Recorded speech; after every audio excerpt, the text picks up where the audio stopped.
In today's episode of Water Cooler Wisdom, we dive deep into the intersection of ancient wisdom and modern leadership. Susan DeGenring brings her expertise on the Enneagram and mindfulness, exploring how understanding our personality's operating system can transform the way we lead and grow.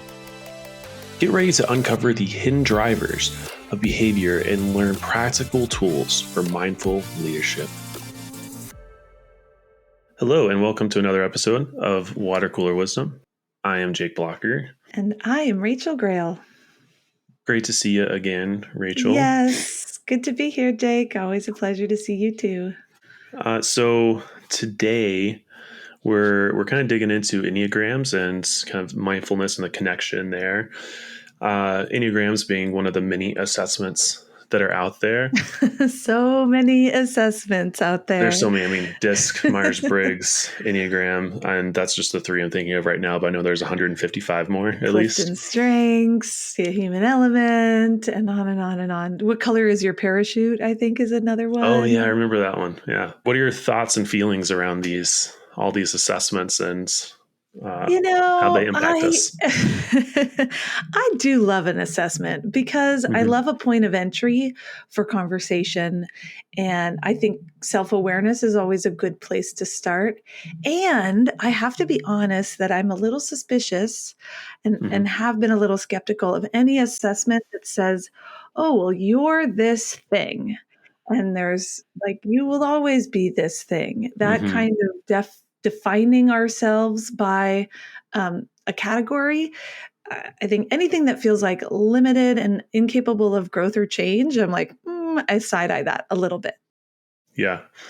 Yeah, I completely agree because I was a diehard Myers-Briggs. I was I love Myers-Briggs. A friend and I would, just discuss this all the time, guess what other people were. We were pretty accurate most of the time, by the way. But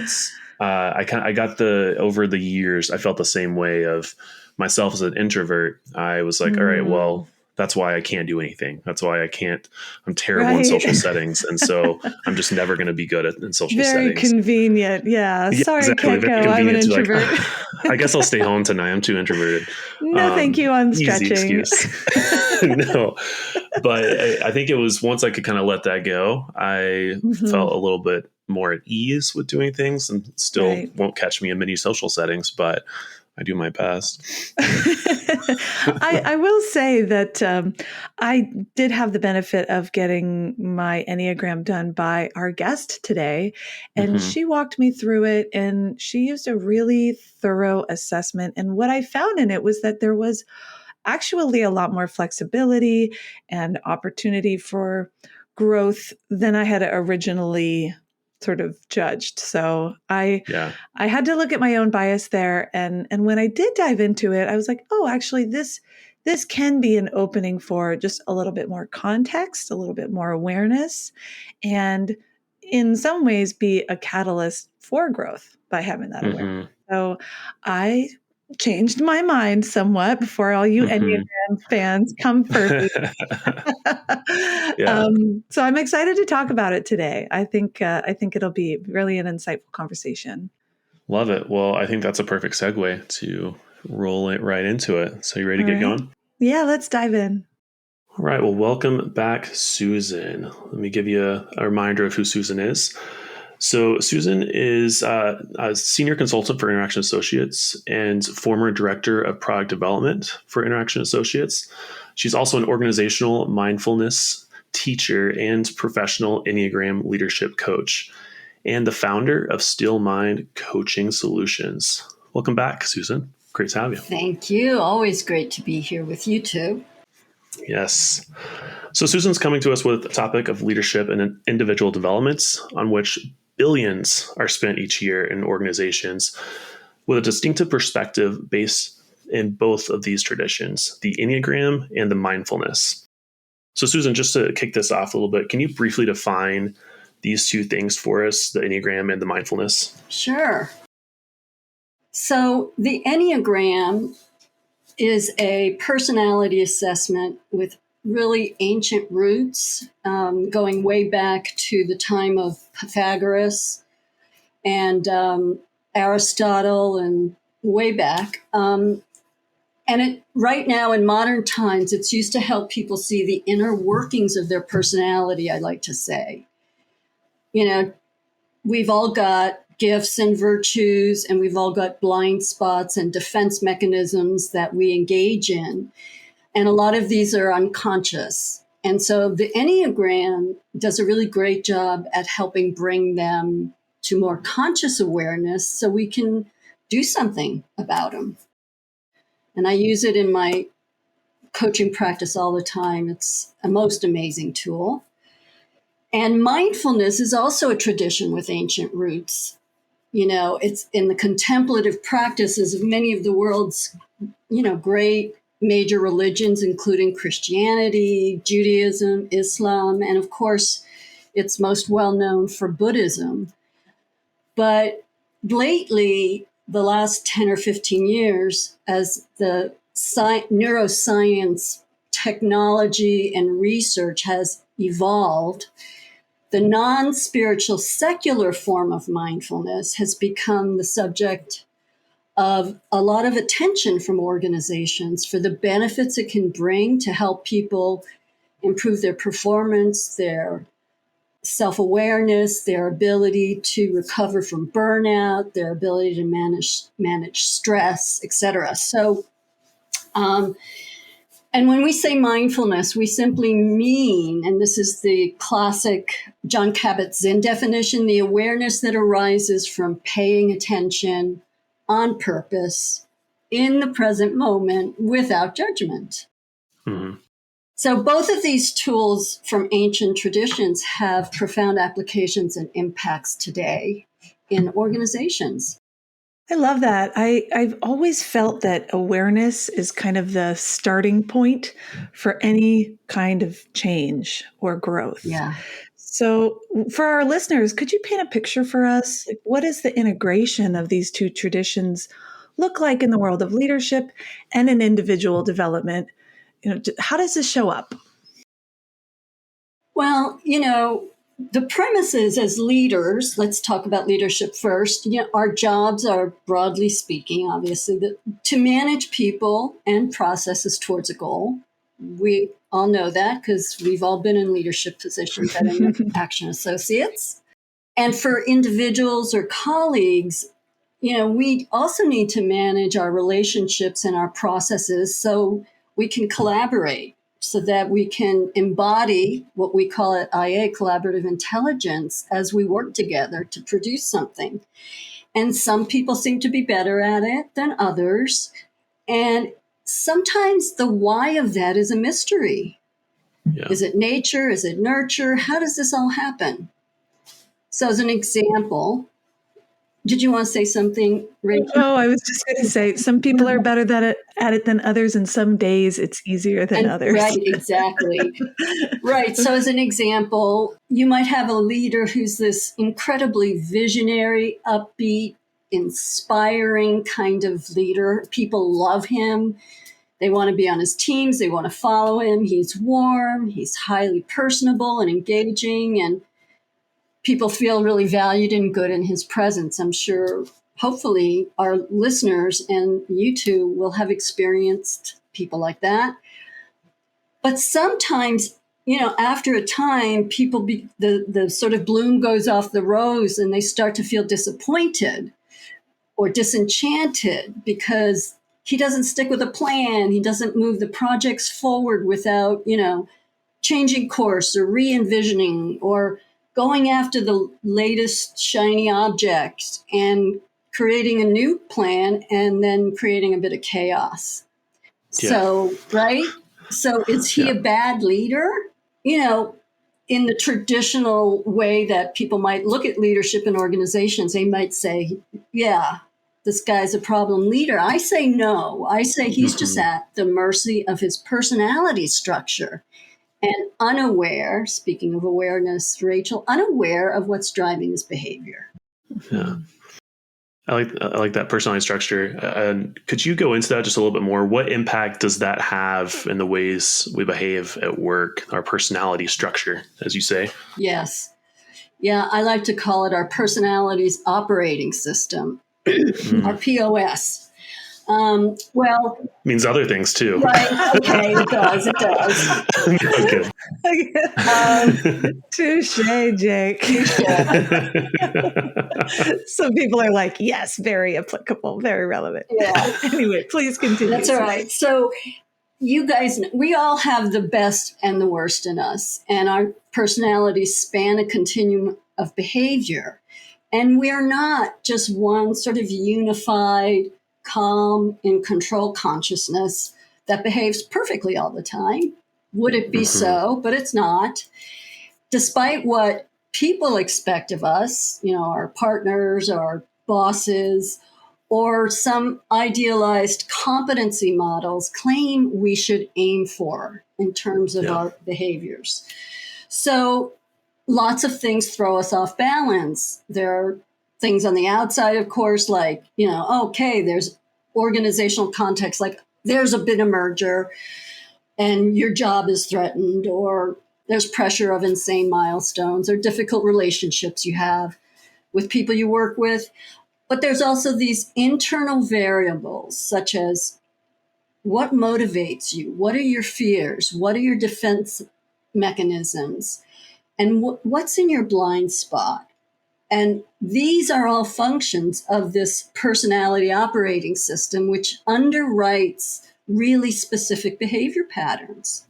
Why do I respond to stress the way I do, or conflict? Why does telling someone they're not doing a good job give me so much anxiety? How can I assert my authority, when people aren't complying? All these kinds of things. Why is talking to people so much more challenging for me? Can't I just do my work and sit at my computer? That's what I'm good at. All these questions about who we are, what's happening in our life, are all governed, and as I'll talk about in a minute, largely unconsciously by our brain. And it drives also these more existential questions like, how can I be more fulfilled in my life? Or who am I? What am I meant to be doing? Am I really doing what I want to be doing? So all of these things are in the realm of the Enneagram, because the Enneagram, unlike some other personality assessments, is deeply rooted in the motivations and unconscious fears and defense mechanism that drive our behavior. And figuring out, okay, bringing those to awareness and then choosing what to do about them. This seems like a perfect time to bring in that second piece around mindfulness. Yeah. We know that you've got a ton of really great training in this space and expertise in this. So how can one apply mindfulness as a tool once this new insight about our personalities comes to the surface, for better or worse? Yes. Sometimes when I'm working with Enneagram clients, and coaching them, it can be a little bit of a confrontation about, what's been driving them that they're unaware of. And mindfulness is a mechanism for helping to both put awareness on what you want to be looking at, but it also holds within it as a practice attitudes of, kindness, self-acceptance, non-judgment. So anyway, so those two go together as in our own personal and professional development. And I would say one of the reasons mindfulness is such a great companion in talent development is for that reason, so they can become aware of and understand the levers that, drive our behavior, like that guy that I just spoke about, who happens to be an Enneagram 7-point. And, that particular personality structure, that personality operating system, is really driven by the need to experience it all and avoid boredom or pain. Yeah. So if that guy had the opportunity to learn that about himself, there's lots of things that he could learn to do differently. And the most important thing about it is what mindfulness and the neuroscience tells us is that much of that personality operating system is unconscious. And unconscious, and when I learned about this stuff, I was blown away. So our brain is different than our mind. So our brain is the organ, and it's a machine. It's a computer. And it can process information at 100 million bits per second. I don't know how big a bit is, but it's big.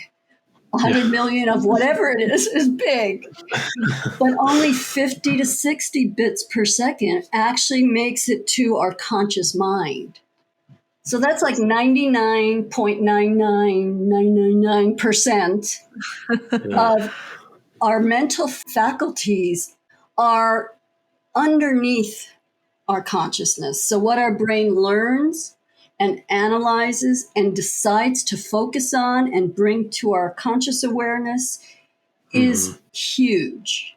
So in there is all that other stuff, all those behaviors, all that neural wiring that got laid in place when we were, infants and young children is all unconscious.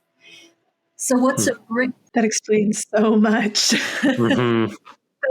That's just such an insightful statistic. I feel like it explains so much. It does explain a lot. And why I like pairing these two ancient traditions is because once you understand that your personality's operating system, in other words, the 7-type Enneagram is the enthusiastic visionary, once he learns that he's not bad or wrong.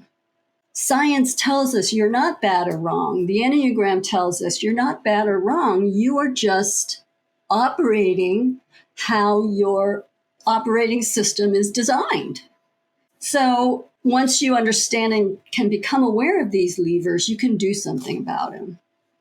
And again, this is where mindfulness comes in, because mindfulness, one of the versions of mindfulness is all about attention.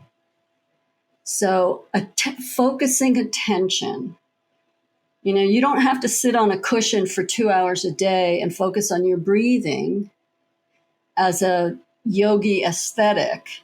You can sit at your desk for 4 minutes a day and focus on your breathing, and it will start rewiring your neural pathways away from what we call that scattered monkey mind. And you guys have heard that. Our brain just is, looking everywhere all the time for anything that's going to threaten it or that's going to allow it to be safe. So, Amishi Jha, who is a neuroscientist who runs a neuroscience lab in the University of Miami, and she's been studying the attention system of the brain for 15 years. And what she has said is attention is the boss of the brain. Where your attention goes, the rest of your brain's computational powers will follow. So attention is important, and mindfulness helps you really manage your attention and get away from what is now called attention deficit trait in organizations. It's like ADHD in kids, but it's not genetic, it's environmentally created.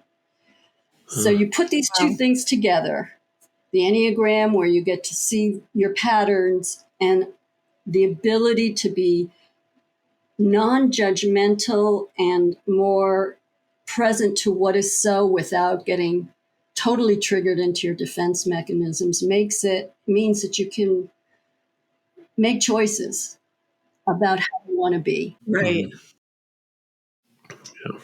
Can redirect and start to drive the bus yourself. So exactly.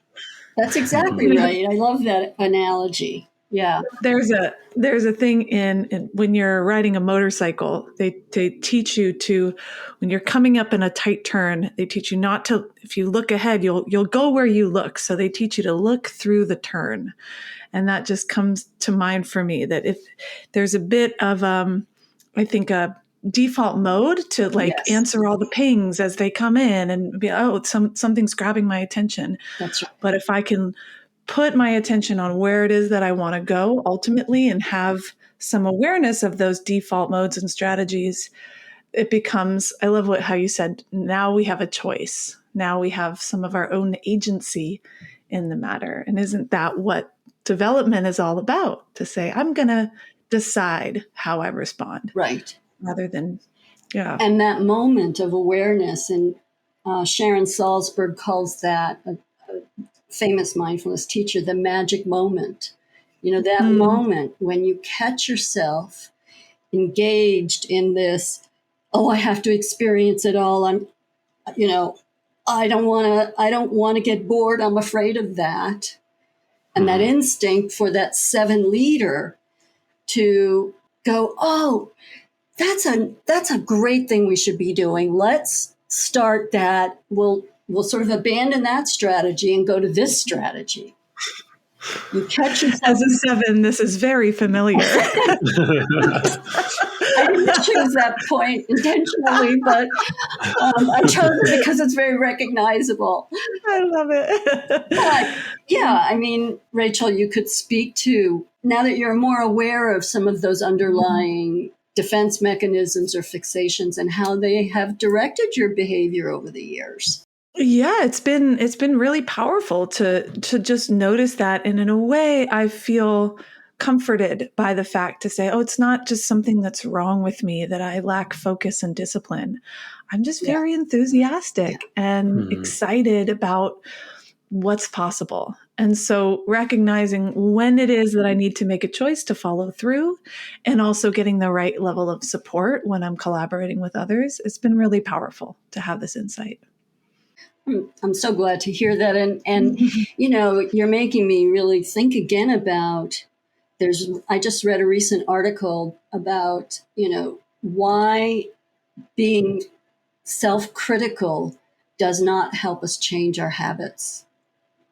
And part of the reason for that is because it triggers us back into this default. You talked about default mode, this default that our brains, which, for 1.99 million years of being on the savannah and having to be alert for any threat, whether it's fauna or flora or weather, whatever, the default pattern is towards negativity and reactivity. That's how our brains are designed. We could talk about that in a whole nother podcast. But so, if you can cut into that automatic reactivity, you then have the chance, that gap between when you get stimulated by something and when you respond or react, that's the gap. That's awareness. And that's when you can make different choices, according to the science and according to me and other people that I've spoken with. But it's so forgiving. The Enneagram is so forgiving for that reason. And mindfulness as a practice is so forgiving. I'm a fan, as you can tell. I love this stuff. It's very powerful. Very powerful. Well, I wish we could keep talking about this forever, because you have such a wealth of experience and information. It's been so engaging to hear from you. My full disclosure is I found out I was a 7 because I got coaching with Susan, and I learned so much about my Enneagram type. And if you're interested in finding out more about Susan's work, you can search for her leadership coaching approach using both the Enneagram and mindfulness on linkedin.com/in/Susan DeGenring. And we'll link that in this podcast, so you can find her there. Or you can also go to her website, Still Mind Coaching Solutions. And we just have a few last hard-hitting questions for you, Susan. Questions. Okay, then I'm all mindful because, we did a mindfulness breathing exercise before we started. There's no threat here. There's no tiger waiting in Red the alert. Okay. So this is our water cooler chat questions. Susan, do you prefer coffee or tea in the morning? Coffee, most definitely, although I'm only a recent convert because I wasn't able to drink coffee for many, many years because it triggered my, I just couldn't process it.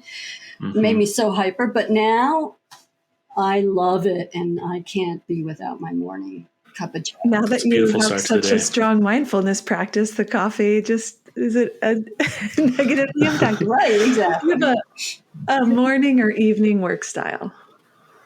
I would say morning, but not early morning. Good. Not until you've had the coffee. Yeah, not until I'm not a morning person, but once I get going, I do my best work probably in the morning. Yeah. Mm-hmm. What is an app or a platform that you swear by for your work? Well, I guess this wouldn't surprise anybody, but I love Headspace, which is not Headspace. I'm sorry. That's a good one too. I meant 10% Happier. 10% Happier is a website that has an enormous, it was created by Dan Harris, who used to be an anchor on major network television until he had a panic attack in the middle of a broadcast. And that sort of spurred him on to start looking into things. And one of the things he started looking into was mindfulness. So long story short, it's a fabulous app. And I use it myself and give it to my clients, etc. It's really great. Headspace is also really great. I want to check that out. I've used Headspace, but not 10% Happier. What's a book that's made an impact on you? Well, if you look at my shelf, you'll see about 20 books on the Enneagram. But I will say there's a book that I started reading called Radical Collaboration. 5 Essential Skills to Overcome Defensiveness and Build Successful Relationships. And that book has had a huge impact on me because it really talks a lot about these same practices, these same things about becoming aware of who you are and what you're doing as a way to get out of your own defensive patterns and work better together with others. Nice. And last but not least, if you could have a water cooler chat with anyone, dead or alive, who would it be?